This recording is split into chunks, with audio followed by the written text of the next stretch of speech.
아, 콜. 네.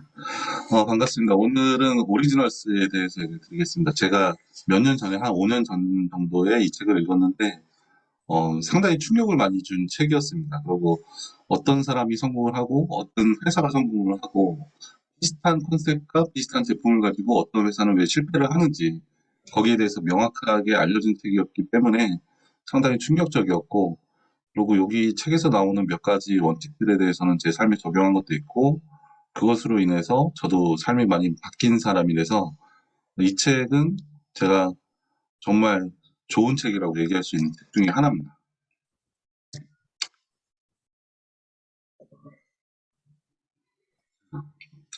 일단 제가 이거 하나 보여드릴 텐데, 몇 가지를 보여드릴 텐데, 이 지금 어떻게 하라, 여기 행동 제안이 나오는데, 이건 책의 거의 마지막 부분에 나옵니다. 그걸 한번 갖고 왔는데, 이걸 보시고 지금은 잘 이해를 못 하실 겁니다. 하지만 이 내용이 오늘 강의를 듣고 나면 이렇게 해서 이렇게 해야 되는구나, 그 얘기가 나올 겁니다. 잠깐 보고 가겠습니다. 일단 개인을 위해서는 독창적인 아이디어를 어떻게 만들고 식별할 것인가. 이거는 기존의 체제에 의문을 던져라. 이런 얘기가 있습니다. 그리고 아이디어 수를 3배로 늘리고 새로운 영역에 몰입해라. 그리고 전략적으로 미루고 동료들부터 많은 피드백을 구하라. 이런 얘기가 있습니다. 당당하게 제시하기 위해서는 위험 포트폴리오의 균형을 유지하라. 그러니까 안전망을 채워두라는 얘기거든요. 근데 그런 게 나와 있습니다. 그리고 하지 말아야 하는 이유에 집중하게 하라. 이게 참 애매한 얘기인데 이런 얘기도 나올 거고, 아이디어에 대한 친숙함을 높여라. 당신과 같이 공유하지 않는 집단에게 평가를 받으라. 과격한 성향을 숨겨라. 이런 얘기가 있고, 감정 다스리기 넘어가겠습니다. 그리고 지도자도 넘어가고, 부모에 대해서 롤모델이 어떻게 할지 아이들에게 물어봐라. 바람직한 행동을 도덕적 성품과 연관시켜라. 나쁜 행동이 다른 사람들에게 어떤 영향을 끼칠지 설명하라. 규칙이 아니라 가치를 강조해라. 어린이들에게 목표로 삼을 참신한 적소를 만들라. 이렇게 되어 있는데 지금 이거를 봐서는 그냥 좋은 얘기네 싶으실 겁니다. 근데 이게 정말 왜 그래야 되는지 이 한 400페이지에 걸쳐서 나와 있는데 이 얘기를 이제 지금부터 드리겠습니다. 일단 오리지널스 이 사람은 31살에 왓슨스쿨 최연소 종신교수로 임명이 됐습니다. 그냥 천재입니다. 이 사람은 그냥 천재라고 보시면 됩니다. 그리고 책을 봐도 그렇고 이 사람이 뭐 한 거를 봐도 그렇고 진짜 세계적인 천재가 아닐까라는 생각이 듭니다. 여기 보시면은 세계에서 가장 영향력 있는 경영 사상가 25인에도 선정이 됐습니다. 그리고 기브 앤 테이크 이 책도 되게 유명한 책인데 이 책도 저를 했고요. 서문에는 이런 내용이 있습니다. 세상을 보는 방식을 바꾸고 삶의 방식을 바꾸고 살 수 있는 세상을 바꾸게 만들 수 있다. 이거는 애덤 그랜트 자신이 쓴 게 아니고 페이스북 COO가 쓴 내용입니다. 이 책 같은 경우는 제가 이 서문의 내용을 왜 썼냐면 작가가 직접 서문을 쓰지 않았습니다. 정말 신기한 책입니다. 그리고 이 처음부터 친구는 아니었고 어떤 강연장에서 만나가지고 친구가 됐는데 세릴 샌드버그라고 페이스북 CEO가 서문을 대신 써줬습니다.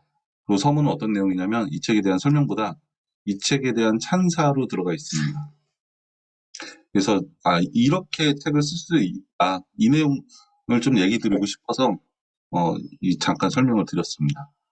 책을 보시면 1장부터 8장까지인데 제가 제일 힘들었던 부분은 뭐냐면 보통 목차를 보면 이 부분에는 어떤 내용이 들어있겠구나. 저 부분에는 어떤 내용이 들어가 있겠구나. 이런 생각이 드는데 이 책은 목차를 보고서는 책에 어떤 내용이 들어가 있는지 알기가 어렵습니다. 그래서 저도 이 목차를 보고 뭐 앞에 뒤에를 계속 봤는데 과연 여기서 어떤 얘기를 하는 거지 여기에 대해서 상당히 힘들게 잡았습니다. 그리고 나중에 잡고 나서 보니까 그게 또 틀렸더라고요. 그래서 이 얘기를 왜 드리냐면 목차를 제대로 이해하지 못하면 글이 어떤 방식으로 흘러가는지 잘 이해할 수 없거든요. 그러니까 이 책처럼 목차를 잘 이해하지 못하고 시작하면 내가 지금 읽는 내용이 어디에 들어가고 어떤 큰 그림 안에서 어떻게 분류를 해야 될지 잡기가 힘듭니다. 그러면은 기억이 잘 안 납니다. 그러니까 처음부터 흐름을 안 잡고 읽으면 아무리 좋은 책을 읽고 내가 기억하고 싶은 게 많아도 잘 기억이 안 납니다. 그래서 목차의 중요성을 좀 아셨으면 좋겠고, 앞으로 어떤 책을 보시든 간에, 이 목차가 어떤 흐름이고, 1장에서는 어떤 내용이 나오고, 이게 어떤 흐름으로 와서 3장, 4장에서 뭔 얘기가 나오고, 그 흐름으로 이어져서 7, 8장에서는 어떻게 흘러가는지, 그거를 꼭 먼저 아신 다음에 읽으셨으면 좋겠습니다. 그거를 해보시고 안 해보시면 타일을 명확히 아실 수 있을 겁니다. 먼저 정해놓으면은 나중에 기억하는 양이 상당히 많아지고 책 한 권을 머릿속에서 정리를 할 수 있습니다. 이 책 같은 경우는 그게 안 돼서 제가 읽는데 상당히 힘들었고 정리하는데 상당히 힘들었던 책입니다. 그래서 목차를 보시면 창조적 파괴, 순리를 거스르는 위험한 일, 이것도 뭔 내용인지 모르겠고 눈먼 열정에서 벗어나기, 독창적인 아이디어를 알아보는 방법, 이것 좀 알겠습니다. 이쪽은 이제 아이디어라는 게 나오고 진언하기, 이것도 무슨 말인지 모르겠고 서두르면 바보, 그냥 서두르지 말란 얘기죠. 그죠? 시기, 포착, 전략적 지연, 그러니까 좀 미루라는 얘기죠. 그리고 연대 결성, 그리고 형제자매 부모 정신적 스승의 독창성을 길러준다. 집단 사고와 제거하고 뭐 궁지팡파, 뭐 이렇게 좀 어려운 얘기들이 써 있습니다. 이게 좀 이따 얘기를 드릴 건데 어떤 식으로 구성이 되어 있냐면 초반부에는 2장이 1장이라고 보셔야 됩니다. 2장하고 3장 같은 경우는 아이디어를 만들고 어떻게 선택할 건지에 대한 얘기가 나와 있습니다. 그리고 4장서부터 5장은 어떻게 나와 있냐면 그 아이디어를 어떻게 어, 확장시킬 건지, 더 좋은 아이디어로 어떻게 만들 건지, 일단 사회에 보여줄 때 이렇게 해야지 더 잘 보여줄 수 있다. 이제 그런 얘기들이 나옵니다. 지금 이 얘기를 제가 설명해 드리니까 아는 거지, 이 목차만 봐서는 알기가 좀 힘든 거죠. 그리고 6장은 무슨 내용이냐면 이 책은 전반적으로 독창성에 대한 얘기를 계속 하고 있는데 가정에서 독창성 있는 아이를 어떻게 키울 것인가에 대한 얘기가 나오고 있습니다. 그리고 7장에서는 사회에서는 그 독창성을 어떻게 더 잘 발휘할 수 있냐. 그리고 8장에서는 감정에 대한 얘기가 나옵니다. 그러니까 2장하고 3장에서는 아이디어를 만들고 선택하고 그런 걸 나온 다음에 4장하고 5장에서는 지연을 하고 연대를 결성해서 아이디어를 잘 표현하는 방법에 대해서 나오고 6장에서는 집안에서 아이들의 독창성을 어떻게 키울 수 있는지, 사회에서는 어떻게, 7장에서는 사회에서 사회인들의 그 독창성을 어떻게 키우고 그 집단에서 사용할 수 있는지 그런 얘기가 나오고 있습니다. 이제 좀 대충 아시겠죠? 이렇게 잡고 보면 상당히 편합니다. 그러면 우리가 2장, 3장에서는 아이디어를 만들고 선택하는 방법을 집중적으로 보면 되는 거죠. 4장하고 5장에서는 아이디어를 어떻게 써야 될지를 보면 되는 거죠. 그리고 6장에서는 우리 아이를 어떻게 키울지 보면 되는 거고, 7장에서는 직원들의 독창성을 어떻게 키울 수 있는지 그런 걸 보면 되는 거죠. 이렇게 전반적으로 보시면은 이제 좀 이해하기 편해지십니다. 자, 이제 들어가 볼게요. 1장으로 한번 들어가 보겠습니다. 1장은 뭐냐면 1장이 서문입니다. 일단 제가 아까 얘기 드린 게 서문을 페이스북 친구가 써줬다 그랬죠. 그 사람이 서문을 써준 거고 이 책에 대한 찬사로만 이루어져 있고 실제 이 저자가 서문에서 하고 싶은 얘기를 1장에다 넣어놨습니다. 이 저자는 한 40페이지에 걸쳐서 서문을 써놓은 겁니다. 대단한 사람, 이 천재가 미친 거죠. 서문을 자기는 한 3, 4장에 적기 싫었던 거죠. 그러니까 너가 서문을 써. 대신에 나는 서문이 50페이지는 써야 되니까 나는 1장에다 서문을 쓸래. 이거 좀 너무한 겁니다. 이거. 말이 너무 많은 거죠. 근데 대단한 건 뭐냐면 1장에서 한 페이지도 버릴 내용이 없습니다. 깜짝 놀랐습니다. 일단 서문이라는 걸 알고서 봤는데도 이 1장에서 버릴 게 없습니다. 그만큼 어마어마한 것들이 들어가 있습니다. 그래서 제가 강의를 하면서도 1장에서 상당히 많은 얘기를 드릴 겁니다. 창조적 파괴라는 건 무슨 뜻이냐면 지금까지 우리가 독창성에 대해서 갖고 있었던 관념들을 뒤집는 얘기들이 상당히 많이 있습니다. 그래서 아마 1장에서 저자는 창조적 파괴라는 얘기를 쓰지 않았을까 싶습니다. 제일 먼저 나오는 얘기가 와비 파커라는 안경 회사에 대한 얘기입니다. 이 얘기는 어떻게 시작이 되냐면 이 대학생들이, 이 사람들은 아닙니다. 이 사람들은 홈페이지에 있는 광고 모델이고, 전 세계 안경 업계를 장악하고 있는 룩소타카라는 기업이 있습니다. 우리가 아는 뭐 유명한 브랜드 뭐 샤넬부터 해가지고 뭐 오클리라든지 또 레이파커 뭐 그런 이제 업체들의 안경을 제작하는 업체가 룩소티카입니다. 여기가 전 세계 시장의 80%를 장악하고 있는 거죠. 근데 어느 날 갑자기 젊은 대학생 4명이 와서 이 천재 교수한테 자기 회사에 투자를 하라고 얘기를 했습니다.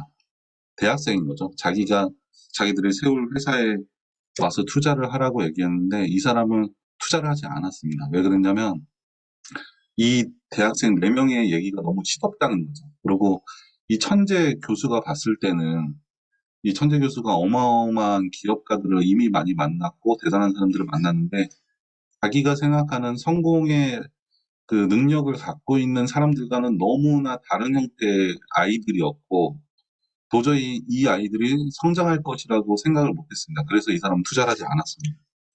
근데 이 업체가 어떤 일을 벌였냐면 그래서 한참 후에 회사가 정말 홈페이지로 해서 오픈을 했는데 2만 명의 고객 대기자가 생겼습니다. 그리고 5년 만에 세상에서 가장 각광받는 브랜드가 됐습니다. 그리고 2015년에는 세계에서 가장 혁신적인 기업 1위로 꼽혔습니다. 그리고 여기 밑에 사진 보시면 이제 못 사는 국가들이 있는데 이 회사에서 뭘 하냐면 하나의 안경테를 팔면 하나의 안경테를 기부를 합니다. 못 사는 국가에다가. 그래서 지금까지 수백만 개의 안경을 나눠줬습니다. 그리고 연매출 1억 달러, 그리고 시가총액 10억 달러. 1000억이죠. 1000억 원이죠. 한 1000억, 우리 1대 10, 1대 1000 정도 되니까 환율이. 한 1000억 정도 매출을 올리고 있고, 시가총액은 1조인가요? 10억 달러면 1조가 된 거죠. 입니다. 매출이 1000억입니다. 연매출이 1000억. 기업이 갖고 있는 돈은 1조가 된 거죠. 그러니까 이 교수가 자기는 이 4명의 대학생이 도저히 이렇게 될 거라고 상상을 못 한 거죠. 이 4명의 대학생들한테는 어떤 능력이 있었는지는 이제 나중에 다시 보여드리겠습니다. 그래서 이때 투자를 못하고 나서 이 교수가, 애덤 그랜트 이 교수가, 자기가 왜 이 4명의 대학생들의 이 뛰어남을 못 알아봤을까에 대해서 연구를 하기 시작합니다. 10년 동안 연구를 하기 시작합니다. 이 책의 시작은 이제 이런 걸로 나옵니다. 어느 의뢰를 받고서 일을 잘하는 사람들의 원인이 무엇일까 조사를 하러 갔는데 도저히 어떤 내용인지 찾을 수가 없었습니다. 근데 나중에 이런저런 조사를 하다가 보니까 차이점을 하나 발견했습니다. 다른 분야에서는 아무것도 차이점이 없었는데 크롬을 쓰는 직원들이 있었고 익스플로어를 쓰는 직원들이 있었습니다. 그러니까 크롬을 쓰는 직원들이 재직 기간이 15% 길었고 결근 확률이 19% 낮았고 그렇습니다. 고객 만족도도 좋고 일도 잘하고 판매도 잘하고 다 잘합니다. 일단 의문이 생긴 거죠. 아니 크롬을 쓰는 사람하고 익스플로어를 쓰는 사람하고 어떤 차이가 있길래 이렇게 차이가 나나 거기에 대해서 연구를 해봤습니다. 다음 페이지가 기억이 안 나네. 그러네요. 어떤 차이가 있냐면 익스플로어 같은 경우는 컴퓨터에 기본적으로 깔려 있는 거죠. 지금은 크롬도 깔려 있는 것 같은데 그때 저도 이제 몇 년 전까지만 해도 크롬을 쓰려면은 자기가 다운을 받아서 써야 됐었거든요. 그냥 크롬을 쓰는 사람들은 뭐냐면 기본적으로 컴퓨터에 깔려 있지 않은 거 그거를 자신이 찾아서 까는 사람이죠. 근데 익스플로어를 쓰는 사람은 그냥 어, 자기한테 주어진 그대로 쓰는 거죠. 이 사람들을 연구해 보니까 단지 익스플로어랑 크롬의 차이가 아니고 모든 일을 할 때 익스플로어를 쓰는 사람들은 기존에 있는 그 매뉴얼대로 얘기하는 그런 게 높았고 크롬을 쓰는 사람들은 매뉴얼대로 안 하고 자기가 원하는 방식의 방법을 만들어서 하는 사람이 높았고 일단 전반적으로 변화하는 걸 많이 하고 새로운 거를 많이 한 사람들이 크롬을 쓰는 사람들이었습니다. 그러니까 이건 뭔 얘기냐면 이 작은 하나만 봐도 뭔가 새로운 것을 계속 시도하는 사람, 이런 사람들은 이제 이 크롬으로 보여지는 거지, 이 일을 잘하는 사람들은 새로운 걸 계속 시도하는 사람들이라는 거죠. 그리고 일의 능률이 좀 떨어지는 사람들은 기존에 주어진 틀 안에서 시키는 것만, 주어진 것만 하는 사람들이라는 겁니다. 그래서 어떻게 생각을 해야 되냐면, 크롬을 쓰는 사람들은 주어진 것이 아니고 삶을 자신이 재창조해서 사는 사람들입니다. 그리고 익스플로, 기존의 것을 쓰는 사람들은 주어진 삶에 충실히 살아가는 사람들이죠. 이렇게 두 분류의 사람들을 놓고 비교를 해봤을 때 창조적이고 자신이 원하는 삶을 살아가는 개척자 정신이 있는 사람들이 좀 더 일을 잘하고 좀 더 돈을 많이 벌고 좀 더 출근 근태율이 좋고 전반적으로 모든 게 더 높다는 것을 알게 됐습니다. 그리고 이런 얘기에 대해서 이제 이 책 전권에 걸쳐서 독창성과 창의성이 엄청나게 뛰어난 사람들의 특징과 어떻게 그것이 만들어졌냐, 이 얘기가 나오기 시작합니다. 이제 다시 와비 파커의 얘기로 들어가서, 와비 파커 이 사람들은 질문을 가졌습니다.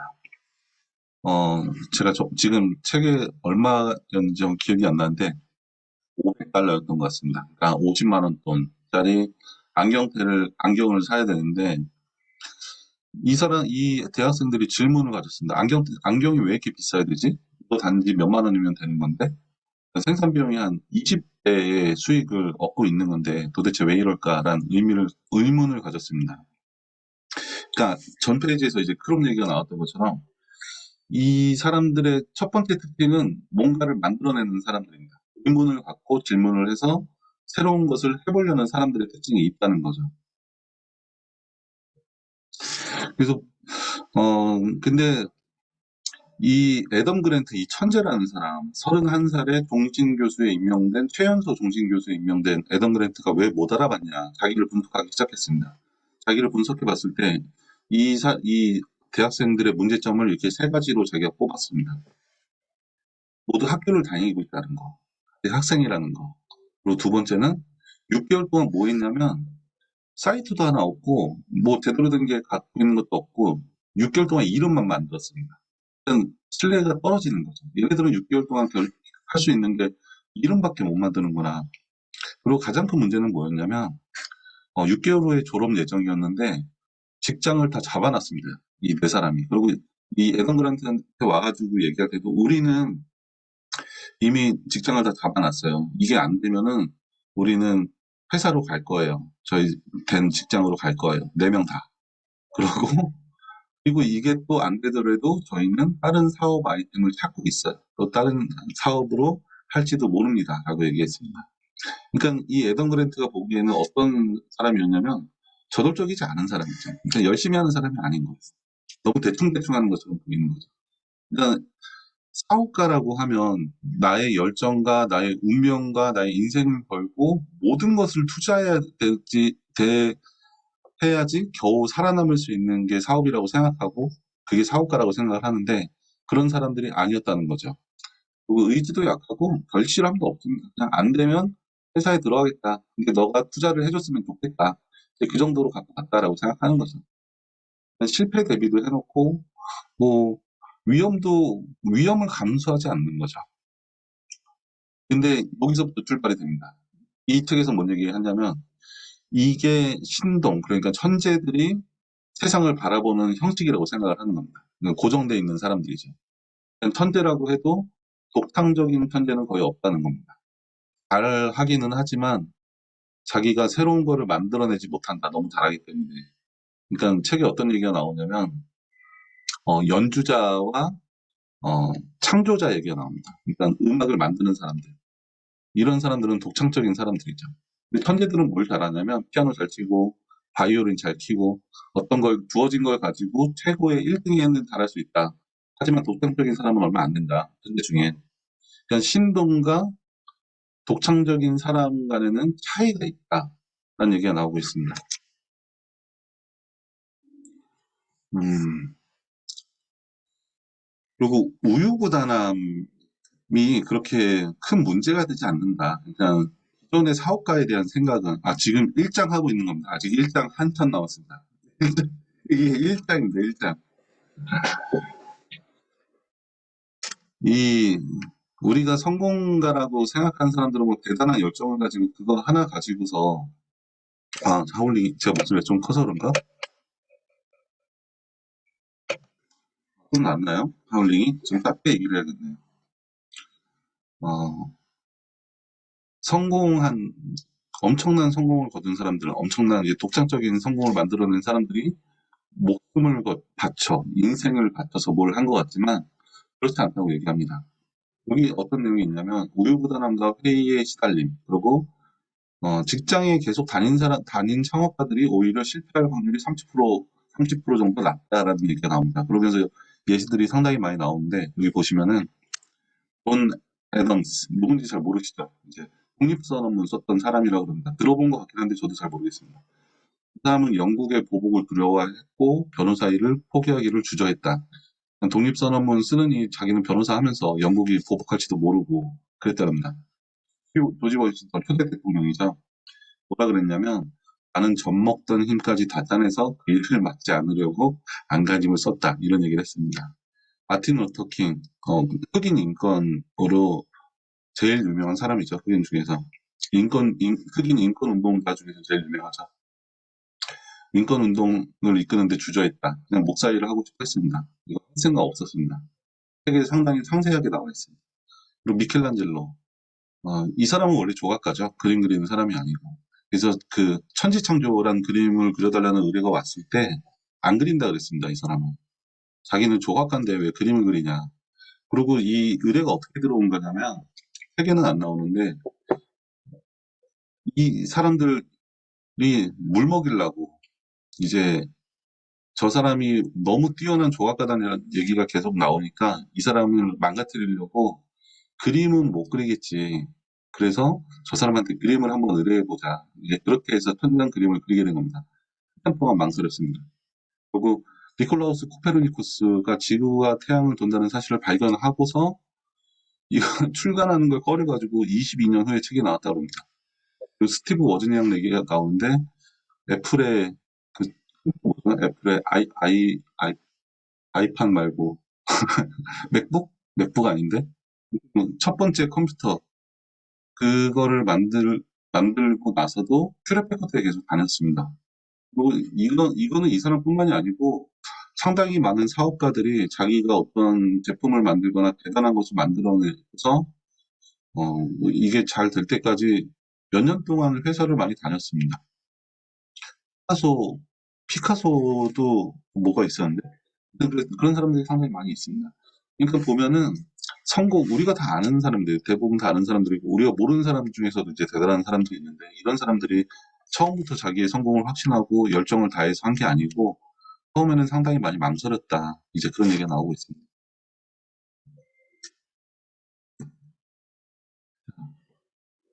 그럼 이 사람들은 얼마나 열심히 했냐? 그러니까 처음의 생각은 내 인생의 전부를 걸 생각은 없습니다라고 얘기를 하고, 그 대안으로서 아까 얘기 드린 것처럼 인턴이라든지 다른 사업을 계속 알아보고 있었고 그러면서 아이디어를 계속해서 만들어냈습니다. 이 얘기가 뒤에서도 나오는데 오히려 안정적일 때 일단 뭐 회사를 다니고 있다든지 아니면 뭐 다른 방향성이 있다든지 이러면 불안감을 좀 낮추고 새로운 아이디어가 많이 더 들어올 수 있다고 얘기를 합니다. 이 사람들이 내건 아이디어는 뭐였냐면 첫 번째로는 무료 반품 시스템을 만들었습니다. 이 애덤 그랜트가 처음에 그 작가가 이 회사를 못 믿었던 이유는 누가 안경을 온라인으로 사겠냐 그 당시 때였는데 이 사람들은 무료 반품을 해주겠다. 그게 첫 번째 아이디어였습니다. 하지만 이게 충분하지 않을 것 같아서 어떻게 했냐면 그냥 보내주는 겁니다. 산 게 아니고 내가 1번, 3번, 5번 안경 좋아요. 이거 한번 줘보세요. 그러면 그걸 그냥 보내주는 겁니다. 써보고 그냥 반품을 하는 겁니다. 무료 반품보다 진화가 된 거죠. 이게 가장 적중했습니다. 그러니까 구매하진 않고 그냥 써보는 거, 무료 착용을 해보는 거, 이게 적용을 해가지고 전 세계 안경 시장을 장악한 거죠.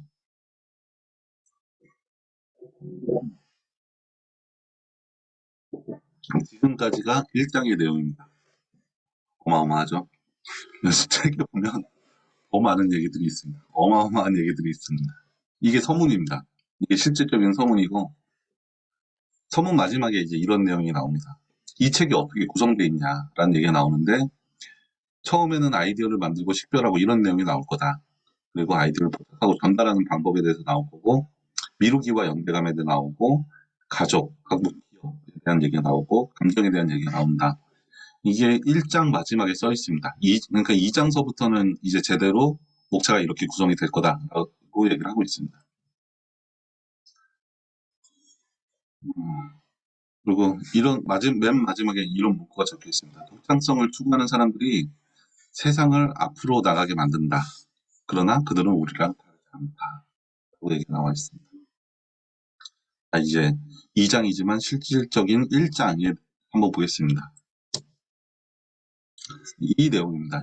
2장의 내용은 눈먼 열정에서 벗어나기라는 거는 아이디어를 만들고 식별하고, 그러니까 어떻게 위험을 관리하고 어떻게 좋은 아이디어인지 판별을 할 수 있냐, 그런 얘기가 나오고 있습니다.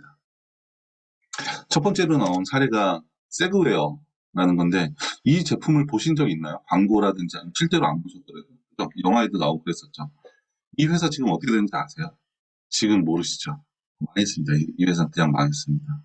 대신에 중국에서 뭐 샤오미라든지 이런 데서 이제 많이 나왔죠. 필 하나짜리도 다른 회사에서 많이 나오고, 지금 강남이라든지 아주 전국적으로 많이, 서울 수도권에 많이 깔렸죠. 지하철역 앞에 보면은 이런 비슷한 것들이 이제 나오기 시작했죠. 이 회사는 망했는데 처음에 어떤 찬사가 있었냐면, 스티브 잡스가 애플의 10%의 지분을 주겠다고 얘기를 했습니다. 그리고 또 저프 베조스, 이 사람이 혁명적인 제품이다라고 얘기를 했고, 본도 투자자가 8억 달러를 투자했습니다. 실질적으로. 투자를 하겠다가 아니고 투자를 했습니다. 그리고 이 사람이 얘기하기에 이 발명은 인터넷보다 더 중요한 발명이다. 그러니까 이 사람들이 어떻게 생각했냐면, 이 세그웨어라는 거, 휠이 양옆으로만 달려있는 이거가 앞으로 차세대 교통수단이 될 거라는 찬사를 보냈습니다. 하지만 이게 그, 다, 그, 나중에 한참 지나서 망하고 난 다음에는 타임지에서는 그렇게 얘기했습니다. 지난 10년 동안 가장 실패한 10대 기술 중 하나라고 얘기를 했습니다. 그럼 이게 왜 실패를 했냐? 이제 그 얘기를 드리고 있습니다. 책에서는 긍정 오류랑 이제 부정 오류라는 게 있는데, 저도 며칠 전에 이게 지금 부정 오류구나. 그러니까 여기 보시면 이제 출판계에서도 부정 오류가 상당히 심하다 그러는데, 며칠 전에 다른 사람하고 얘기하면서, 출판계에 계신 분은 아니고 뭐 그쪽 분인데, 안 된다는 거예요. 이 책 이거 나와봐야 어차피 안 된다고. 이런 게 상당히 심합니다. 특히 연예계, 연예사업 쪽, 스타워즈, 미티, 프로페티션 다 안 팔렸습니다. 겨우겨우 해서 이게 영화화된 거죠. 그리고 나디아 연대기, 우리가 엄청 잘 아는 거죠. 해리포터, 뭐 당연한 거고. 파리대왕, 바람한 게 사라지다. 이런 원고들도 안 팔렸었습니다. 긍정오류를 보시면 재미난 얘기들이 좀 나옵니다. 서커스 단원들한테 자신의 공연의 수준을 얼마나 잘했는지, 얼마나 재밌는지 평가를 해보라 그러면 다른 사람들이 판단하는 것보다 한 2단계 정도 높게 판단을 한다 그럽니다. 그리고 고3들한테 너는 지도자 재질이 얼마나 있는 것 같아? 라고 물어보면 70%는 나는 평균 이상으로 있는 것 같다고 얘기를 한다 그럽니다.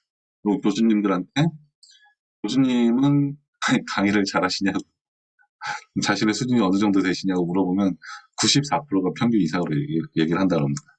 인지니어도 프로가 자신이 상위 5%에 들어간다고 얘기하고, 기업가들 같은 경우는 자신이 성공할 확률이 뭐 10점 만점에 한 8%, 80% 정도 된다고 얘기를 하고, 그러면서 그럼 타인은 얼마나 실패할 것 같으세요? 그럼 한 60%는 실패를 하겠지라고 얘기한다.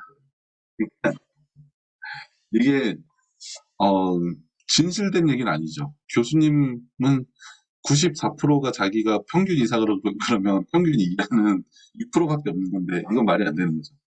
그냥 우리가 어떤 판단할 때 명확하게 정확하게 그냥 판단을 하냐 그게 안 된다는 거죠. 그러니까 어떤 거를 판단할 때는 특히 자신이 들어가는 거, 자신의 능력에 관련된 거를 판단할 때는 자신이 상당히 괜찮은 사람이고 잘하는 사람이라고 판단하는 경우가 많다라는 얘기를 하고 있습니다. 이게 긍정 오른 거죠. 내가 다른 사람보단 잘해.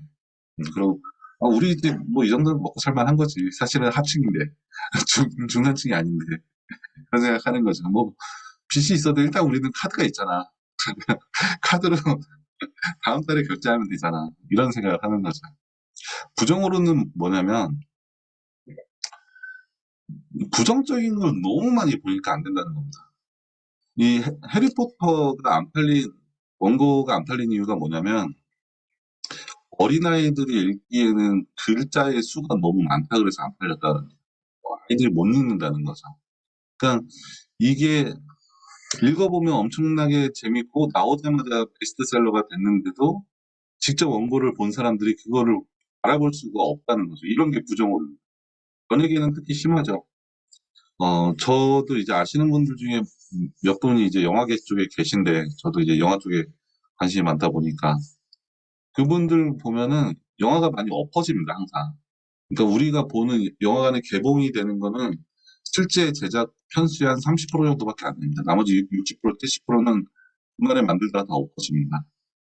그러니까, 제가 아는 형도 영화를 한 몇 편을 만들었는데, 만들 때마다 엎어진 거예요. 그러니까 그렇게 하면서 한 10년의 세월이 그냥 쑥 지나간 거죠.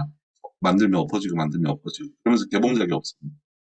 이런 사회 현상들을 계속 보다 보니 정말 괜찮은 것도 알아보기가 힘들어지는 거죠. 그리고 네 그렇습니다. 그래서 이런 불확실성 그리고 좀 부정 쪽을 많이 본 사람들은 새로운 것을 싫어합니다. 네. 새로운 것을 싫어하고 그리고 특히 지식이 많은 사람, 그러니까 전문 지식인, 교수님이라 그러면 안 되겠구나. 아무튼 지식이 많은 분들은 그 지식에 매몰돼서 새로운 것을 제대로 못 보고 진실을 보는 눈이 점점 약해진다고 합니다. 이게 있죠. 이 세그웨어에서 나온 건데, 이 중에 이제 되게 중요했던 얘기가 뭐냐면, 관련 분야 종사자가 제일 정확히 안다라는 얘기가 있습니다. 그러니까 내가 어떤 상품이라든지 뭐 프로그램을 만들었다 그러면 누구한테 물어봐야 되냐면 그 만든 그 제품에 대한 관련된 종사자한테 물어보는 게 가장 정확한 판단을 할 수 있다. 긍정 오류라든지 부정 오류가 제일 약하게 나오는 게 이런 사람들이다. 왜 그러냐면 일단 그 분야에 대해서 지식을 많이 갖고 있죠. 다음 페이지 있나? 다음 페이지 없네요. 그러면서 이제 이 얘기가 나옵니다. 스티브 잡스랑 저프 베조스가 존도 이런 사람들이 왜 실패했냐? 이 사람들 이미 어마어마한 성공을 가진 사람인데 일단 이 사람들은 운송수단에 대해서 지식이 별로 없었다는 얘기를 들고 있습니다. 그러니까 그 분야에 대해서 지식이 없다 보니까 정확한 판단을 내릴 수가 없었던 거죠. 그러니까 스티브 잡스도 실패하네 이게 아니고 스티브 잡스는 이런 분야에 대해서 정확히 모르니까 실패 가능성이 있구나 이렇게 판별을 해야 된다는 겁니다. 그러니까 이 분야가 아니고 다른 분야에 있는 사람한테 지식이 없는 사람한테 물어봐봐야 그렇게 정확한 판단을 내릴 수가 없다는 얘기를 하고 있습니다. 그래서 내가 어떤 상품을 만들었으면 내가 만드는 상품의 그 분야에 대해서 시장에 대해서 잘 알고 있는 사람한테 일단 물어봐야 된다. 그런 얘기를 하고 있습니다. 이런 사람들이 가장 정확한 판단을 내릴 수 있는 확률이 높아진다. 그리고 실험적인 예시도 많이 나와 있습니다. 그리고 양으로 승부해라라는 얘기가 있습니다. 재밌는 얘기가 있는데 수없이 많은 개구리한테 입맞춤을 맞춰라. 그럼 그 중에 한 명은 개구리 왕자일 것이다. 이런 얘기를 누가 했습니다. 하다 보면 이런 것도 괜찮을 것 같습니다. 맨날 하다 보면 그 중에 한 명 걸리기도 제대로 된 사람. 양으로 승부하기에 어떤 예시들이 나와 있냐면 저희도 이제 잘 모르는 걸 겁니다. 섹스피어가 여태까지 희곡만 37편, 소네트는 이제 작은 소품 같은 건데 154편, 그러니까 한 200편 정도의 이제 글을 쓴 거죠. 이렇게 썼었고, 하지만 그 중에 성공한 거는 몇 개 안 됩니다. 우리가 알고 있는 거 뭐 그 정도. 그리고 거의 다 이제 잘 안 됐고요. 모차르트는 600고, 베토벤 600고, 바흐 1000고, 아인슈타인이 논문계 248개라고 합니다. 실질적으로 되게 유명한 논문은 한 몇 개밖에 안 되는 거죠. 5개 정도, 5개 안 되죠? 그 정도 되겠네요. 그리고 에디슨은 표가 1000개가 넘습니다. 여기에 과일, 어, 보관법, 그런 이제, 뭐 여러 가지 특허가 있다고 합니다. 양으로 하다 보면, 제대로 된 게 나온다. 그러면서 이 사람은 이제 모든 게 다 연구 결과가 베이스가 됩니다. 정말 그래서 5년 동안에 몇 개를 했냐, 몇 개를 하고 그 중에 몇 개가 성공이 됐냐, 그리고 5년 동안에 이제 작게 해서 성공한 사람들, 이런 걸 비교해 봤을 때 양으로 많이 한 사람들이 좋은 걸 만들어내는 경우가 더 많다라는 걸 연구 결과를 해서 보여줍니다. 여태까지 있었던 사람들을 다 조사를 한 거죠. 그러니까 반박을 할 여지가 없습니다. 그렇지 않을 수도 있지 않냐.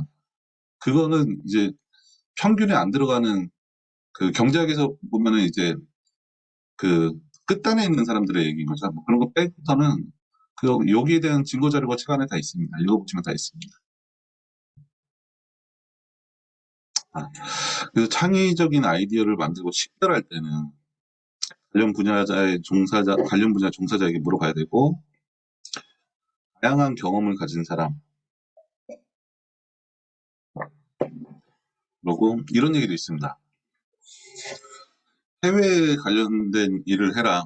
그러니까 외국에서 자기가 하는 일에 관련된 동사를 하고 있는 사람들, 그러니까 뭐 파견직이라든지 아니면 뭐 거기서 아예 현지에서 살면서 그 회사의 일을 도와주고 있는 사람, 이런 사람들의 아이디어를 보면 어, 자기가 이제 그 본국에 사는 사람들의 아이디어보다 더 뛰어난 게 많이 나온다. 이런 얘기를 하고 있습니다. 어느 정도 해야 되냐면 35년 한 해외에서 살고 있는 사람의 아이디어가 훨씬 뛰어나다라고 얘기를 하고 있습니다. 지금부터 해외 나가서 35년 살면 회사 잘리겠는데요.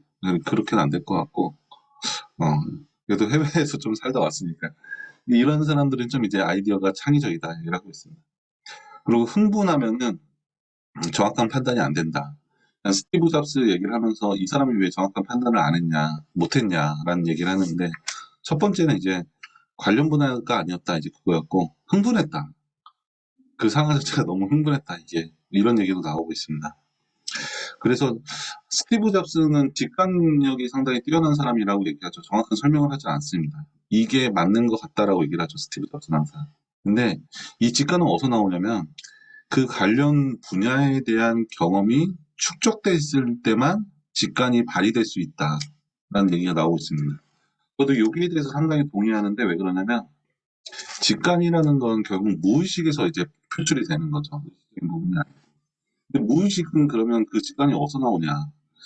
그거는 수많은 경험들 안에서 무의식이 끄집어낸 거죠. 단지 의식이 인식하고 있지 못할 뿐이지, 그럼 끄집어내려면은 이미 그 분야에 대해서 수많은 지식을 가지고 있어야지 그 안에서 융합을 통해서 무의식이 끄집어내는데, 융합할 건덕지가 없는 상태에서는 직관이 발휘가 될 수 없는 게 당연한 거라고 생각을 합니다. 근데 이거는 너무 당연한 얘기인 것 같고, 그리고 시장에서 문제를 찾는 능력, 해결책보다 문제를 찾는 능력. 그러니까 세그웨어 사장에 대한 얘기를 하면서 그런 얘기를 합니다. 기술을 만들 줄 아는 사람인데, 이 사장이 시장에서 갖고 있는 문제점에 대해서 얼마나 신경을 썼냐. 이 사람은 정확히 못 썼다. 이 사람은 어, 개발자, 뭐라 그러죠? 그 특허를 만드는 사람들, 신기술 만드는 사람들, 발명가지. 이 사람이 되게 새로운 제품들을 많이 발명을 했습니다. 하지만 이 사람은 발명가지 사업가는 아니다, 이런 얘기를 합니다. 그냥 이걸 어느 용도로 쓸 거냐. 그리고 이 가격이 제가 기억하기로는 어, 한 이게 한 300만 원? 뭐, 그 정도 했던 걸로 기억을 하는데, 제가 해외 나가서 해외 전시회에서 처음으로 봤는데, 그때 정말 신기했죠. 정말 신기했습니다. 깜짝 놀랐습니다. 전시회에서 봤는데. 이게 한 300만 원 정도 했던 걸로 기억을 하는데, 이 가격을 주고 오토바이를 안 사고 이걸 사겠냐. 그리고 이거를 300만 원짜리를 시장을 끌고 다니겠냐? 이걸 어디서 쓰겠냐? 공원 가서 이걸 타겠냐? 이거 말이 안 되는 거죠. 그냥 발명을 했지만 실질적인 사용 용도를 정확히 안 찾았던 거죠. 그리고 이 사장은 상당히 폐쇄적이었습니다. 이 기술이 워낙 특이한 거기 때문에 다른 회사에서 먼저 만들 수 있다고 생각해서 직원들한테 절대 오픈을 하지 못하도록 했습니다. 그러니까 아무도 모르게 만든 겁니다. 그리고 누구한테 물어보지도 않았습니다. 그래서 이 사람은 여기에 있는 게 이제 많이 걸리는 거죠. 물어보지도 않았고, 직관도 없었고, 이 사람도 교통수단에 대해서 의료 쪽 제품을 오히려 많이 만든 사람이었고, 시장에 문제를 찾는 사람도 아니었습니다. 그래서 이게 망했다고 얘기를 하는 거죠. 근데 이 제품이 망한 거냐? 근데 그렇게 보진 않습니다. 왜 그러냐면, 지금 여기서부터 10년 넘게 지나온 현 시점에서 보면, 이게 만들어진 다음에 세그웨이 비슷한 제품들이 계속 나왔죠. 두 번째 회사가 나오고, 세 번째 회사가 나오고, 그래서 발전이 된 거죠. 그냥 이 사장이 만약에 시장에 문제를 찾아내는 능력이 있었으면 이때도 성공을 할 수 있었다. 단가를 낮추고, 그리고 가볍게 만들고, 시장 갈 때 쓰는 용도로 만들고, 지하철에서 뭐 어디 가깝게 갈 수 있는 용도로 만들었으면 충분히 성공할 수 있었을 건 거죠. 그래서 자기가 엄청난 기술을 갖고 있으면서도 아이디어를 성공 못한다면 이런 거를 한번 검토를 해봐라. 이런 얘기를 하고 있습니다. 중요한 얘기입니다. 지금 내가 뭔가를 만드는 사람이다. 그러면 이거를 꼭 알아야 될 거라고 생각합니다.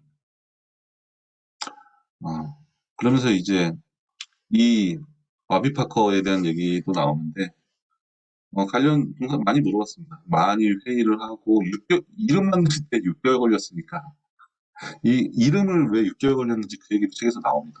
상당히 많은 논의를 했었고 200개 정도의 이름을 뽑아놓고 그 중에 가장 잘 익숙하게 사람들이 좋아할 만한 게 뭔가를 계속 테스트한 사람들입니다. 계속 테스트를 많이 하는 사람들이고 그리고 다양한 경우 4명이 상당히 다양한 경험을 가지고 있습니다. 해외에서 근무한 사람도 있고 그리고 네, 그렇습니다. 시장의 문제를 잘 찾아냈고 처음에 시작한 게 시장의 문제를 찾았기 때문이죠. 왜 안경이 비싸야 되냐? 우리가 안경을 공짜로 나눠주고 마음에 드는 거 선택하고 아니면 돌려줘. 이런 문제점을 해결하는 것부터 시작한 사람들이기 때문에 이 사람들은 여기에 지금 나와 있는 아이디어 식별법에 대해서는 상당히 매칭이 되는 사람들인 거죠. 애덤 그랜트는 그거를 정확히 못 알아봤다. 그런 얘기를 하고 있습니다. 3장 위험을 무릅쓰다. 여기는 뭔 내용이냐면 지금 2장에서는 우리가 아이디어를 만들고 집결하는 내용을 했습니다. 그리고 두 번째 장에서는 포착하고 어떻게 전달할 것인가 만든 아이디어를 가지고 어떻게 전달할 것인가에 대한 얘기를 이제 들어갈 겁니다. 이렇게 하니까 좀 이해가 쉬워지죠. 그러니까 이게 목차를 정확히 파악해 놓는 게 상당히 중요합니다. 아이디어 만들 때는 지금 앞에 제가 설명드렸던 몇 가지가 있었죠. 바로 전 페이지에. 그런 게 이제 책을 읽으면서도 이제 그게 들어와야 되는 거죠. 이런 강의를 들으면서가 아니고. 그리고 이제 이 3장을 읽기 전에 여기서는 이제 아이디어 포착하고 전달하는 내용이구나. 이걸 알고 있으면 뭐를 기억해야 될지도 이제 보이죠. 책 안에서. 50페이지를 읽어도 이 내용은 별로 중요한 게 아니고 이 내용이 중요한 거구나. 이런 게 보이는 거죠. 자, 아이디어를 전달할 때 이런 게 나옵니다. 권력은 지위에서 나옵니다. 이거는 직장을 다녀본 사람들면 다 알 텐데 똑같은 얘기를 하더라도 내가 하는 거랑 상무님이 하는 거랑 다르다는 겁니다. 그러니까 이게 그냥 상무님 말씀이 아니고 상무님이 얘기하면 옳은 말씀인 것처럼 들리고 대리가 얘기하면은 야 너가 회사 생활 잘 몰라서 그래. 이렇게 인식을 한다는 거죠. 그러면 내가 만약에 대리다. 회사에서 별로 인정받는 사람이 아니다. 권력에 있는 사람이 아니다. 그럼 뭐를 해야 되냐?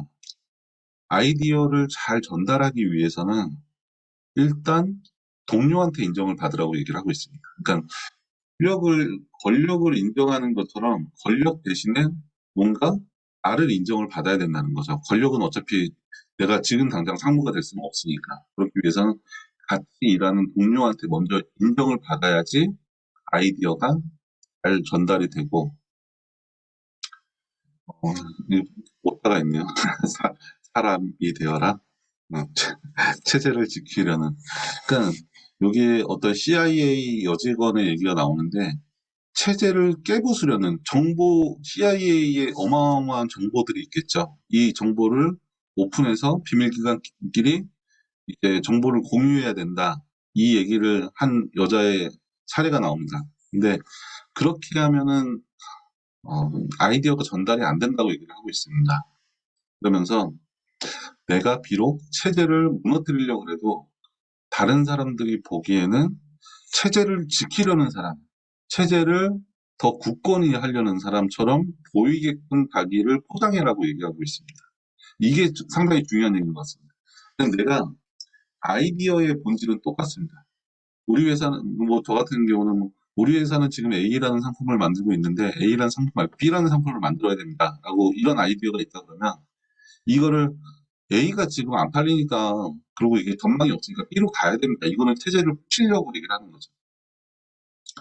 그렇게 얘기하는 게 아니고 A라는 제품을 만들고 있는데 이거는 앞으로도 잘 될 거니까 이것보다 플러스 알파가 되는 게 있으면 좋지 않겠냐. 그리고 아주 작은 인원만 뽑아서 B를 해보면 우리 회사가 지금보다 더 나아질 것 같다.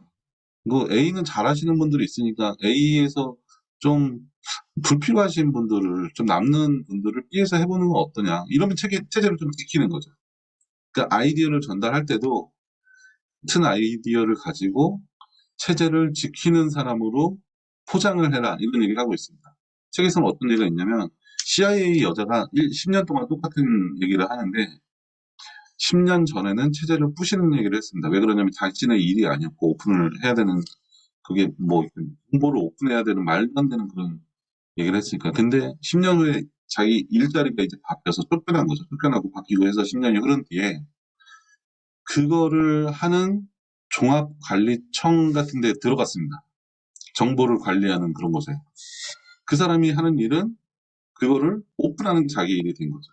이제 그 여자분은 똑같은 얘기를 하고 있지만 10년 전에는 체제를 무너뜨리는 그 단체에 소속이 돼 있던 거고 10년 후에는 그 체제를 지키는 사람이 돼가지고 이제 그 일을 더 잘하는 사람처럼 얘기가 되는 거죠. 그래서 그 10년 후에는 이 여자가 인정을 받기 시작합니다. 그래서 내가 아무리 좋은 아이디어가 있어도 체제를 지키려는 사람이 되어야 되고 책이 상당히 재밌는 거 맞겠죠? 재밌는 그 이야기가 나오는데 단점을 내세워라라는 얘기가 나옵니다.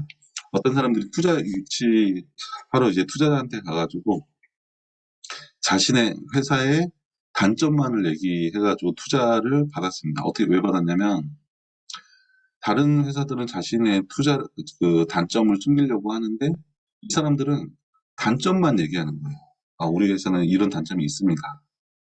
이런 단점이 있고요. 뭐가 부족합니다. 이런 걸 얘기한 거죠.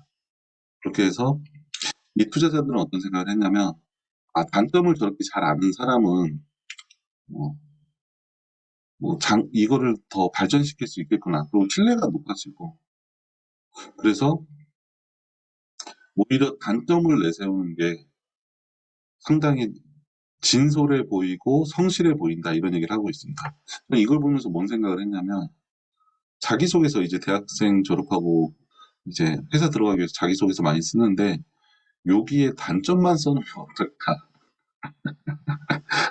한두 번 정도는 떨어지더라도 이것도 상당히 획기적이겠다라는 생각합니다. 장점을 조금 쓰겠죠. 하지만 단점을 오히려 더 부각해서 단점을 많이 쓴 다음에 거기에 대해서 나는 어떻게 고치고 있다. 이거 위주로 쓰는 거죠.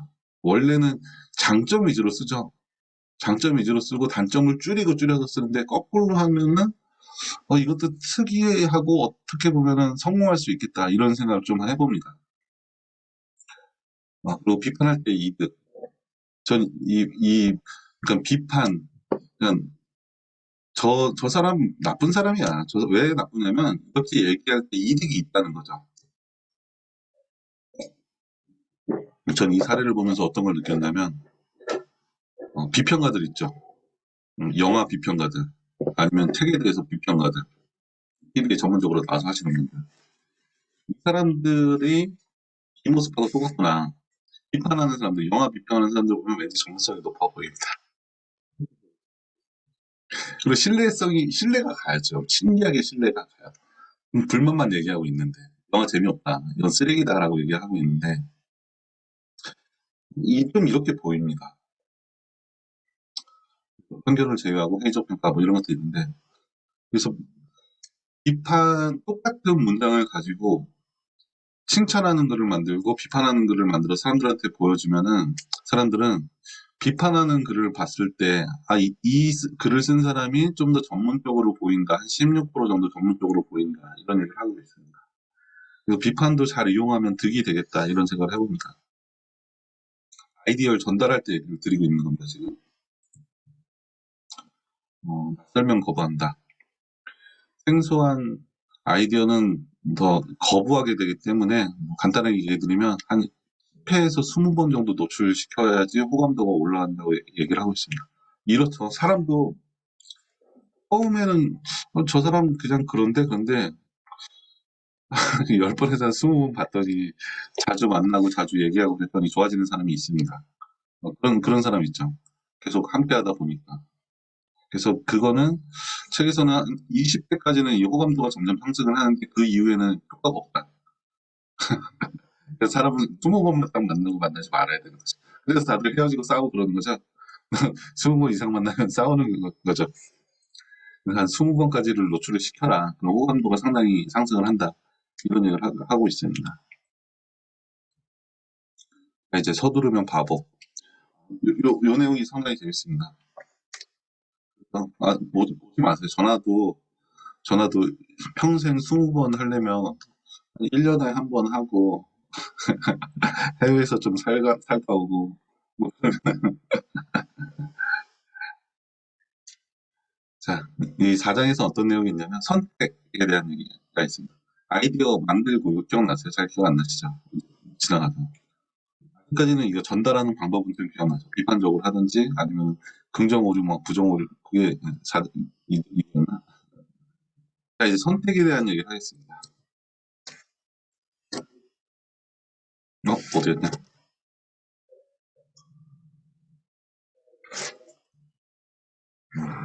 미루면 걸작이 된다. 이게 제가 이 책에 대해서 정말 중요하게 생각한 그냥 삶에 적용할 것 중에 정말 중요하게 생각하는 건데 상당히 많은 부분에서 저는 이걸 적용하고 있습니다. 여기에 진짜 멋진 말이 있습니다. 걸작은 시간에 맞춰 태어나지 않는다. 걸작이죠. 이 사람들이 연구를 했습니다. 진짜 미루면은 더 좋은 아이디어가 나오는지 연구를 했더니 실질적으로 그렇습니다. 우리나라 사람의 이름이 있어가지고 제가 여기 써놨는데 신지혜 씨라는 분하고 뭐 같이 한 게 있더라고요. 그러니까 어떤 미션을 줬습니다. 미션을 준 다음에 이 아이디어를 한번 만들어 봐라 라고 얘기한 다음에 한쪽 집단에는 그냥 시간만 줬고 한쪽 집단에는 게임을 한 후에 어, 이거를 해보라 그랬습니다. 그러니까 뭔가 다른 일을 할 수 있는 그런 여지를 준 거죠. 문제를 준 다음에. 그랬더니 게임을 한 후에 생각을 하게 했더니 한 28% 정도 창의적인 결과물이 나왔다는 게 있습니다. 그리고 다빈치 같은 경우 모나리자 너무 유명하죠. 1503년, 1500년도에 그린 그림인데 평생 동안 아직 죽을 때까지 이게 완성이 안 됐죠. 여기 책에서는 1515년이라고 나오는데 많은 사람들이 모나리자는 미완 성품이라고 얘기를 합니다. 아직까지 다 그린 건 아니라고. 이 기간 동안에 뭐 했냐. 다빈치는 광학에 대해서 연구를 했다 그럽니다. 그러니까 이 광학을 연구한 게 모나리자 때문에 연구한 건지는 명확하진 않지만 아무튼 광학 연구를 했다. 빛이 어떻게 그림에 적용이 되는지 계속 연구를 한 거죠. 그러면서 모나리자가 가장 유명한 이유 아시나요? 모나리자가 멀리서 보면 웃는 모습입니다. 근데 가까이서 보면 웃는 모습이 아닙니다. 왜 그러냐면 물감을 덧칠해서 양각을 만들어서 그림자를 통해서 이게 웃는 모습으로 보이게 만들어 놓은 거거든요. 그렇기 때문에 멀리서 보면 그림자 때문에 웃는 모습처럼 보이는데 가까이 가서 보면 웃는 모습이 아닙니다. 근데 가까이 가서 봐도 어떻게 보면 또 웃는 모습인 것 같기도 하고 이런 애매한 모습이 보입니다. 그러니까 신비한 미소라 그러죠. 모나리자의 미소가. 그것 때문에 신비한 미소라고 합니다. 저는 실제로 가서 봤습니다. 모나리자 그림을 봤는데 되게 어, 어, 그렇게까지 막 이렇게 전문가들이 얘기하는 그 정도까지는 못 느꼈는데 진짜 신기하긴 하더라고요. 네, 신비하죠. 이게 좀 길었네요. 그렇습니다. 그리고 마틴 루터 킹, 원래 마틴 루터 킹이라고 그러지 않았었나? 마틴 루터 킹 같은 경우는 I have a dream이라는 상당히 유명한 문구가 있죠. 그 흑인 어, 인권 운동하는 그 자리에서 이 사람만 한 게 아니고 하루 동안에 여러 명이 연설을 했었는데 이 사람의 연설은 인권 운동 최고의 연설이었다는 얘기를 다들 하죠. 연설문 중에서 상당히 유명하고 근데 이 연설문이 연설문을 보지 않고 했다는 거 그냥 않고 보셨어요? 조용필의 모나리자는 아니겠죠? 이 연설문을 고치고 고치다가 나중에는 연설문을 버리고 그냥 즉흥적으로 했습니다. 그러니까 이 책에서 이제 곧 그 미루면은 더 걸작이 나온다는 얘기는 뭐냐면 어떤 태스크가 주어진 다음에 그거에 대해서 어떤 솔루션을 만들어내고 이제 방법을 이제 만들어내고 그리고 그거를 다시 생각하면 다른 아이디어가 추가된다는 거예요. 그런 생각을 하면 할수록 더 아이디어가 추가가 되는데 이걸 빨리 하려는 사람들, 천재 같은 사람들, 이런 사람들은 빨리 하려는 생각 때문에 추가되는 것을 자기가 막고 있는 거다라고 얘기를 합니다. 그래서 걸작은 시간에 맞춰서 태어나지 않는다. 오랜 시간을 주면 줄수록 더 좋은 걸작이 나올 수가 있다라는 얘기합니다. 네. 루브르 박물관에 인파 진짜 많죠. 그죠? 요즘에는 얼마 없다 그랬는데 코로나 터지고 나가지고 지금 가면 진짜 보고 싶은 거 다 보고 올 수 있을 것 같은데.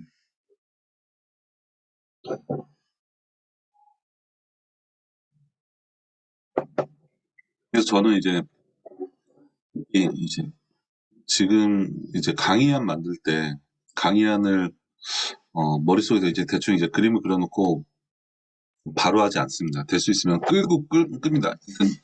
바로 가서 만들어도 충분히 강의안을 만들 수 있는 정도가 되는데 이거를 최대한 미루고 밀어서 나중에 만듭니다. 그럼 단순히 미루는 게 아니고 그 미룬 기간 동안에 또 생각하고 또 생각하고 또 생각하고 이거를 계속 하는 거죠. 그리고 그 기간 동안에 어떤 일이 있냐면 여기 신지혜 씨의 사례처럼 게임 후 생각이 20%, 28% 창이죠. 다른 것들을 보게 되잖아요. 오늘은 뭐 A라는 장소에 갔으면 내일은 B라는 장소에 가고 뭐 이렇게 해서 생활 패턴이 바뀌면서 새로운 자극을 받으면 받을수록 내가 지금 계속 생각하는 거에 대해서 하나가 또 추가되고 추가되고 계속 추가가 됩니다. 그러면서 점점 새로워지고 점점 더 좋아지는 거죠. 그래서 저는 이거를 상당히 많이 이용합니다. 제가 뭔가 창의적이고 새로운 거 만들 때는 이거를 상당히 많이 이용하고 글 쓸 때도 이거 많이 합니다. 그러니까 오늘 글을 쓸 때 제가 이제 사람들한테 얘기할 때 글쓰기 코칭할 때 오늘 다 못 쓰는 글은 그냥 내버려 두라고 내일 돼서 다 쓸 수 있다. 일단 써놓는 게 중요합니다. 시작을 안 하면 의미가 없는데 이 책에서도 그렇고 일단 글을 2페이지짜리를 쓴다 그러면 한 페이지만 써놨으면은 그만 써도 됩니다. 왜 그러냐면 오늘 쓰면 너무 힘들게 써야 되지만 그 내용을 오늘 생각해가지고 내일 쓰면 아주 쉽게 쓸 수 있거든요. 낮 동안에 새로운 경험을 하니까. 그래서 이 미루는 것도 전략적으로 미루면 상당히 도움이 많이 됩니다. 네. 그리고 이제 사람들의 특성에 대해서 좀 나온 것들이 있는데 인도였던 걸 기억합니다. 이것도 피자 체인점 주인들 이 사람들에 대해서 조사를 해봤더니 수익이 가장 많이 나는 가맹주는 비효율적인 사람이고 시간을 잘 못 지키는 사람들이 오히려 수익이 많이 난다. 그러니까 시간 잘 지키고 똑똑하고 막 계획적으로 사는 이런 사람들보다 되게 엉성하고 비효율적으로 하고 막 자기 뭐 대충 막 하는 것처럼 보이는 이런 사람들이 오히려 수익 많이 나는 사람도 있다. 그리고 인도에서 금융 수익이 가장 높은 CEO들을 봐도 효율성과 신속함이 상당히 낮다. 그러니까 같은 인도 사람들을 비교한 겁니다. 인도 CEO들을 비교해도 오히려 그런 사람들이 효율성과 신속함이 상당히 낮다라는 통계를 가지고 있습니다. 이거에 대한 증거가 된 거죠. 그냥 단순히 효율성이 낮고 신속함이 낮고 뭐 비효율적이고 이게 아니고 미루고 미뤄가지고 더 좋은 아이디어를 만들어내서 뭔가 이제 하나를 할 때 더 멋진 거를 만들어낸다는 겁니다. 그래서 이게 중요하다고 얘기를 하는 겁니다. 이거를 꼭 삶에 적용을 해보셨으면 좋겠습니다. 그러니까 시작을 안 한 상태에서 미루는 건 아닙니다. 시작을 한 상태에서 어느 정도 만들어 놓고 그걸 가지고 다시 고치고 이 작업을 계속 하는 거죠. 이러면 점점 더 좋은 게 나온다. 상당히 중요한 내용입니다. 저 몇 년 동안 정말 잘 써먹고 있는 그런 내용 중에 하나입니다.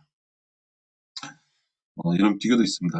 미루는 CEO는 융통성이 있고 다재다능하고 임기응변에 능하고 전략적 꾸물거림을 하지만 성실한 CEO는 경직된 사고, 주도면밀하고 일찍 행동 개시하고 이래가지고 앞으로 더 나올 아이디어도 놓친다. 그 얘기를 하고 있습니다. 그리고 다양한 가능성과 시도를 해야 되고 보안 수정에서 점진적으로 발전해 나가고 이런 얘기가 나오고 있습니다. 이 임기응변이라는 게 동양 철학에서는 최고의 성인들이 하는 거라고 얘기를 합니다. 그러니까 동양 철학에 특히 뭐 도교 쪽 같은 경우 보면은 변화라는 거를 상당히 중요하고 변화에 맞춰 살아가야 된다는 얘기를 하는데 임기응변이라는 건 뭐냐면 변화하는 상황인 거죠. 변화하는 상황에 응변, 맞춰서 대응을 하는 게 임기응변인 거죠. 그러니까 임기응변이 나쁜 게 아니고 어떻게 보면은 최고의 경지에 오른 사람들이 할 수 있는 게 임기응변입니다. 이게 머리가 융통성이 없고 좀 꽉 막힌 사람들, 경직된 사고를 갖고 있는 사람들은 상황이 바뀌면 여기에 대응을 잘 못하죠. 그래서 임기응변에 능한 사람을 좀 안 좋게 보는 시각이 많이 있는데 다시 한번 보면 이 사람들이 어쩌면 더 나은 사람들일지도 모르겠다는 그런 생각도 좀 들긴 합니다. 그리고 뭐 전체 넘어가 될 거고. 5장 최적의 균형점과 트로이 목마. 자 여기는 뭐냐면 연대감과 지지. 제가 이건 쓴 것 같은데 이 내용은 그닥 이제 몰라도 될 것 같아서 제가 안 썼습니다. 그래서 네, 6장으로 넘어가겠습니다. 이유 있는 반항. 이유 있는 반항은 뭐냐면 아이들 어떻게 교육시킬래 이제 그 얘기가 나옵니다. 어, 아이들에 대해서 뭔 얘기가 나오냐면 정말 공감했던 게 뭐냐면 첫째는 질서를 만드는 애죠.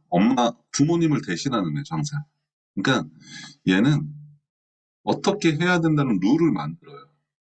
그리고 부모님들이 보면 첫째는 되게 애지중지하면서 키우죠. 근데 둘째 다 아시잖아요. 둘째는 이제 발로 키우죠. 셋째로 건드리지도 않고. 그러니까 둘째는 부모님은 내려드는데 첫째가 뭐라 그러는 거예요. 그죠? 그러면서 권한이 첫째한테 상당히 많이 넘어갑니다. 그러면서 첫째는 질서를 만드는 애고 어느 집이든 간에 이제 6살, 7살 되면서 오빠가 하지 말라 그랬지, 뭐, 누나가 하지 말라 그랬지 이런 걸 하는 거죠. 그죠? 그리고 동생은 그 질서를 이제 덤비는 아이가 되는 거죠. 엄마한테 이르고 그 시킨 대로 안 하고 왜 나한테만 그래 맨날 그러는 거죠. 근데 이게 뼛속에 이제 뭐가 들어가 있다는 거예요. 그러면서 기본적으로 이제 서열이 낮은 아이라고 책에서는 설명을 하는데 둘째, 셋째 이 밑에 있는 아이들은 과감해진다는 겁니다. 첫째 애들보다. 근데 큰 애들은 질서를 만들고 지키는 걸 계속 해야 돼요. 동생을 자기가 원하는 데 따라오게끔 만들어야 되는데 좀 리더 같은 사람이 있는데 이유 없는 반항이죠 진짜. 둘째는 이유 없는 반항을 계속 그냥 형이 싫은 거지. 형이 하는 건 다 싫어. 네, 그런 거죠. 그래서 상당히 많은 예시들이 있습니다. 제가 이래가지고 너무 힘들어요, 책이. 너무 많은 예시가 있어요. 어, 사람들 8,000명 대상으로 조사를 해봤더니 서열이 낮은 사람들이, 어른들이죠. 낮은 어른들이 위험한 스포츠, 뭐, 유도라든지, 뭐, 그런 다칠 확률이 높은 거를 하는 퍼센테이지가 좀 더 높다. 1.48%좀 높다. 그리고 도루를 잘한다. 서열이 낮은 사람들이 도루를 잘한다. 야구 얘기가 상당히 길게 써 있는데, 이런 얘기가 나와 있습니다. 그리고 여기서부터 이제 좀 신뢰성이 좀 이해가 되는 그런 얘기들이 나옵니다. 과학자들을 이제 봤더니 뭐 다윈의 진화론 같은 게 상당히 파격적인 거였죠. 진화하면 안 되는 거였는데 천주교의 사상에서 진화하면 안 되는 거였는데 다윈의 진화론은 상당히 파격적이었던 거죠. 이런 파격적인 이론을 지지하는 율이 서열이 낮은 사람들이 3배 이상 높다. 그러면서 어떤 게 나오냐면 코페르니쿠스의 지동설이 있습니다. 코페르니쿠스 갈릴레오가 처음에 한 게 아니고 코페르니쿠스가 원래 지동설을 먼저 했었죠. 이때는 서열이 낮은 사람들이 5.4배 높게 지지를 했습니다. 첫째보다 5.4배 높게 도루 모르세요? 뭐 훔치는 거 있어요. 잘 훔치는 거. 지지를 했었는데 그 후에 갈릴레오가 지동설을 주장했을 때는 이미 코페르니쿠스가 학문적으로 다 만들어 놓은 거를 재탕을 한 거죠. 그랬더니 이거는 과격한 이론이 아니죠. 이때는 별 차이가 없었다는 거예요. 그러니까 그 서열이 낮은 아이들은 어느 정도는 과격한 거에 좀 집중한다. 이런 거를 보여주고 있습니다. 여기 진화론도 여기 있네요. 진화론도 서열이 낮은 사람은 56, 110명 중에 한 50% 정도가 이제 지지를 했었고, 반대로 첫째는 얼마나 지지를 했냐. 100명 중에 9명, 그러니까 한 10% 지지를 했습니다. 그러니까 50% 서열 낮은 아이들은 50%, 첫째는 10% 엄청나게 차이가 나죠. 그렇습니다. 그리고 근데 이제 이런 게 있습니다. 첫째는 공부를 잘한다. 지킬 거 지키고, 누가 하라 그러는 거 하고, 거기서 이제 완벽하게 하려고 이런 걸 잘하는 거죠, 첫째는. 그러신지 모르겠네요. 저는 막내래가지고. 좀, 좀 반항 기질이 있죠. 모르시지만 저는 사실 좀 그렇습니다. 첫째는 학업 성취도가 두 배 정도 높지만, 막내는 반항 기질이 한 2배 정도 높다. 이런 것도 나와 있습니다. 음, 그래서, 음, 어, 이거를, 2살에서 10살까지 부모의 모습을 봤더니, 어떤 행동을 고치라고 이렇게 훈육하는 게 한 5분 간격으로 한 번씩 한다 그럽니다. 저도 이렇게 많이 하는지 잘 모르겠는데, 그렇게 5분 간격씩 한다 그러면 하루에 50회, 1년에 한 15,000번 정도 한다 그럽니다. 근데 이렇게 하지 말라고 해서 이렇게 써놓은 겁니다, 책에서는. 그러니까 우리가 고치라는 얘기를 너무 많이 하고 있다. 그렇게 하지 말고 어떻게 해야 되냐면, 유대인을 구해준 사람들 얘기가 있습니다. 유대인이더라도, 어떤, 독일 사람이더라도 유대인을 구해준 독일인이 있겠죠. 그러면 유대인을 구해주지 않은 독일인이 있을 거고. 뭐 이런 사람들을 비교해 봤을 때, 어, 그렇게 좋은 일을 한 사람들, 유대인을 구해주는데 동참했던 사람들의 부모들에 대해서 어떤 교육을 받았었냐라고 물어보면 이 사람들이 한 얘기가 뭐냐면, 나의 부모님들을 나를 혼내지 않았다. 내가 잘못하는 거는 잘못했다고 얘기해주고, 이게 왜 잘못됐고, 어떻게 해야 된다고 얘기해주는, 설명해주는 부모였다.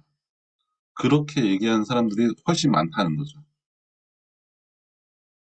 근데 구해주지 않은 사람들한테 물어보면은 그렇게 자기가 잘못했을 때 설명해주는 사람, 훈육한 게 아니고 설명해주는 사람은 6%밖에 안 됐다. 그러니까 아이한테 설명해주라는 얘기를 계속 하고 있습니다, 책에서. 그리고 이 6장에서 아이들에 대한 얘기가 상당히 자세하게 나오는데 저는 이 얘기 보면서 여타의 다른 육아책보다 상당히 좋다라는 생각을 많이 했습니다. 그러니까 육아에 좀 관심이 있으시면은 6장을 보시는 것도 괜찮을 것 같은데 여기 계신 분들은 이렇게 좀 해당이 별로 안 되죠. 예, 한 10살 미만 아이들한테 해야 되는 건데 그렇습니다. 그래서 설명해 주는 게 상당히 중요하다. 혼내는 것보다. 그리고 어떤 애도 있냐면 자기는 한 번도 혼나본 적이 없다 그런 애도 있습니다. 항상 부모님이 설명해 줬다. 그 사람은 상당히 창의적인 사람이 됐죠. 그리고 창의적 아이를 둔 부모는 보니까 규칙이 평균적으로 한 개나 없거나 그랬습니다. 하지만 창의적 아이가 아니고 일반적 이제 부모님들을 보면 규칙은 보통 한 6개 정도 가지고 있었다. 뭐 뛰지 말아라, 뭐 밥 먹을 때 흘리지 말아라 이런 규칙을 얘기하는 거죠. 이런 걸 가지고 있는 사람이 일반적인 사람들은 6개 정도가 됐는데 창의적인 아이들의 부모는 한 개나 없는 경우도 많았다 이렇게 얘기를 하고 있습니다. 그리고 창의적 건축가의 부모는 윤리적 기준에 의한 의거 설명 일단 얘기가 나오는데 이런 얘기가 있습니다. 본질적인 거를 얘기해라.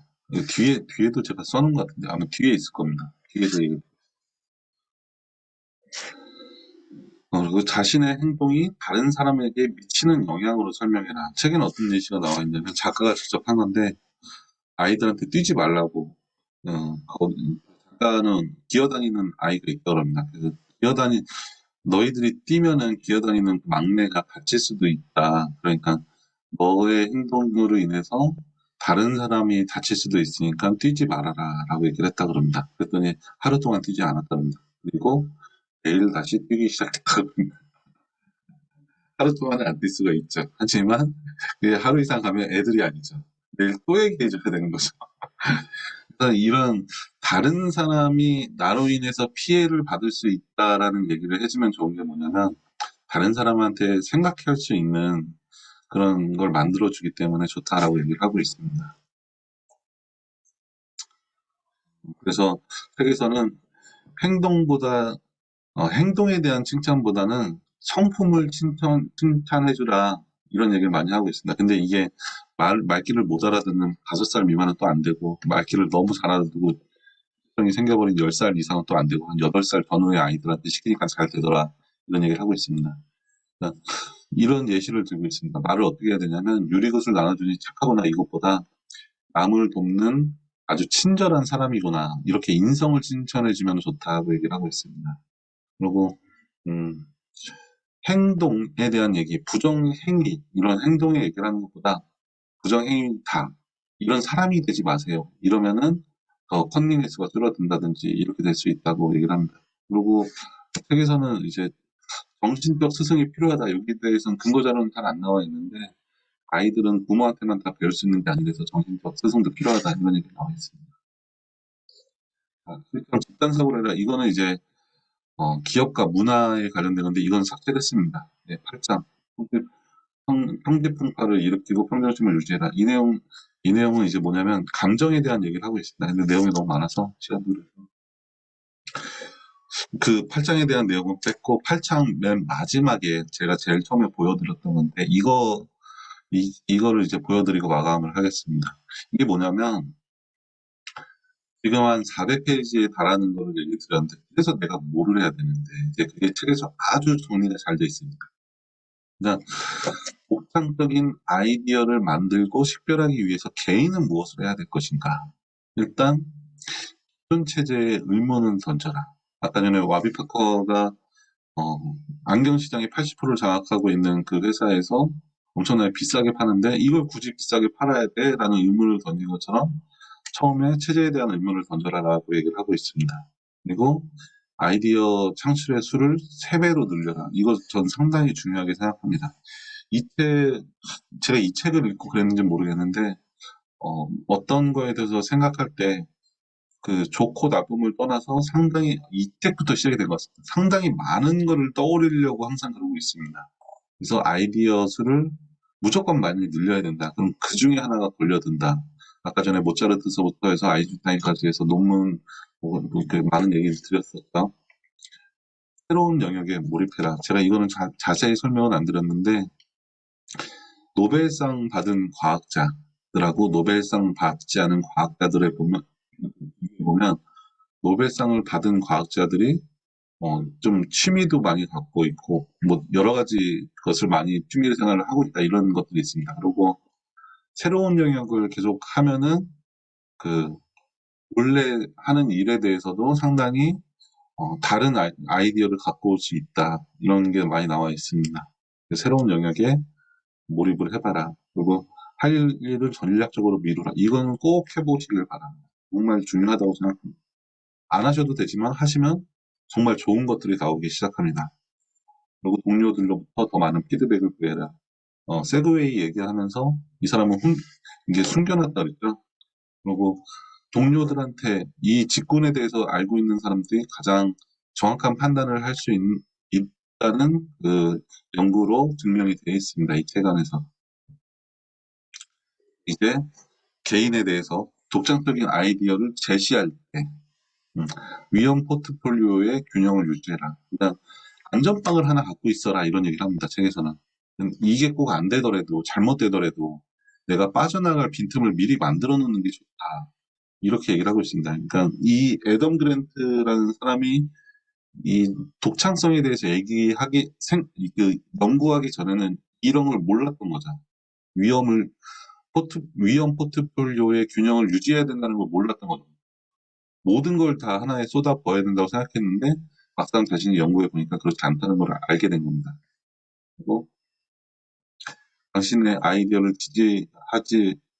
지지하지 말아야 하는 이유에 대해 반대해야 되는 이유에 집중하게 해라. 이거 얘기 드렸죠. 투자받은 사람. 그래서 그 투자받은 사람이 그 다음 한 번이 아니고 두 번을 그렇게 투자를 받았습니다. 잠깐 얘기해야죠. 이게 상당히 효과적으로 먹힐 수가 있다. 그런 얘기가 나옵니다. 아이디어에 대해서 친숙함을 늘려라. 10번이나 20번만 봐라. 많이 보지도 말고. 그런 얘기를 하고 있습니다. 당신의 가치를 공유하지 않는 집단에게 평가를 받아라. 동떨어진 사람들이 명확하게 판단할 수 있다는 겁니다. 급한 성향을 숨겨라.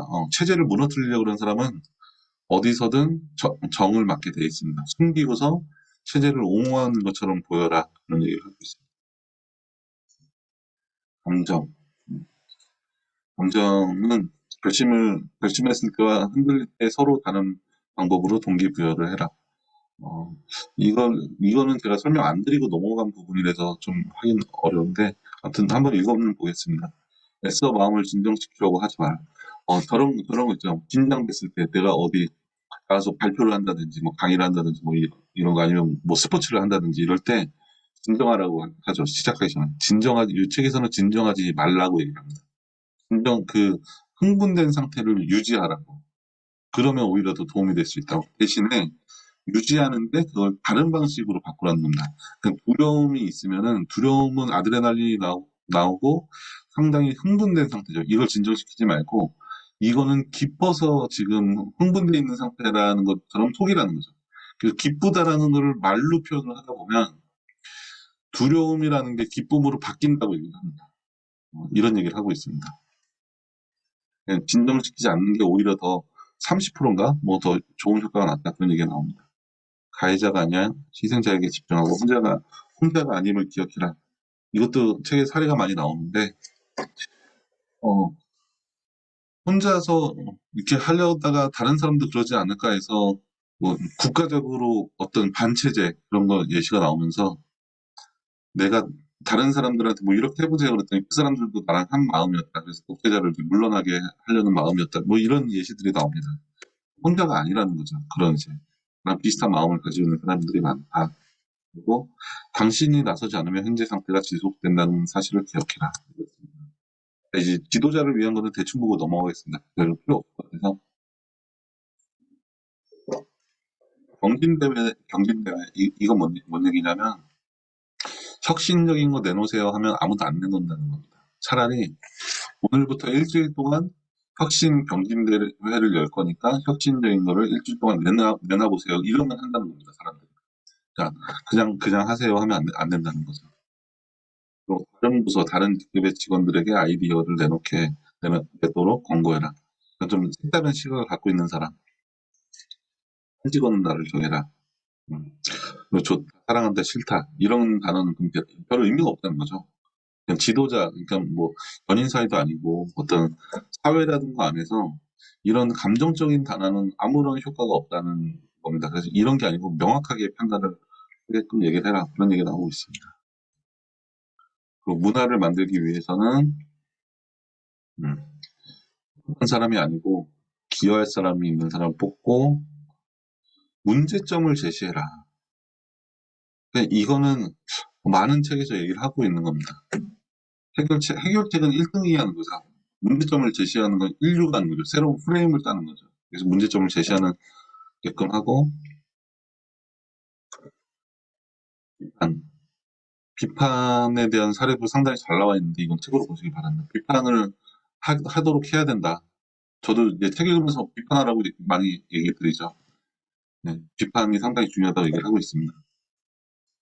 이거까지만 보면 될 것 같습니다. 부모와 교사를 위한 행동 제한. 롤 모델이 있다면 어떻게 할지 물어봐라. 그죠? 바람직한 행동을 도덕적 선품과 연관시켜라. 이거 얘기 드렸었죠. 나쁜 행동이 다른 사람들에게 어떤 영향을 미치는지 설명해라. 이것도 얘기 드렸고. 문제는 8살은 되면 잘 어울리고, 10살이 넘어가면 잘 안 된다는 거. 규칙이 아니라 가치를 강조해라. 이런 거 정말 중요하다고 생각합니다. 인생에 어떤 가치가 중요한지. 그리고 아이들에게 목표로 삼을 참신한 적소를 만들어라. 이런 강소로 같은 거 만들어라. 독창성을 존중하는 이건 똑같은 건데? 여기까지입니다, 여기까지. 여기까지가 마지막인 것 같습니다. 그렇습니다. 되게 이상하게 끝났네요. 원래 이렇게 안 끝날라 했는데. 마지막 페이지를 안 만들었네요. 예, 일단 여기까지 해서 강의는 마치고요. 얘기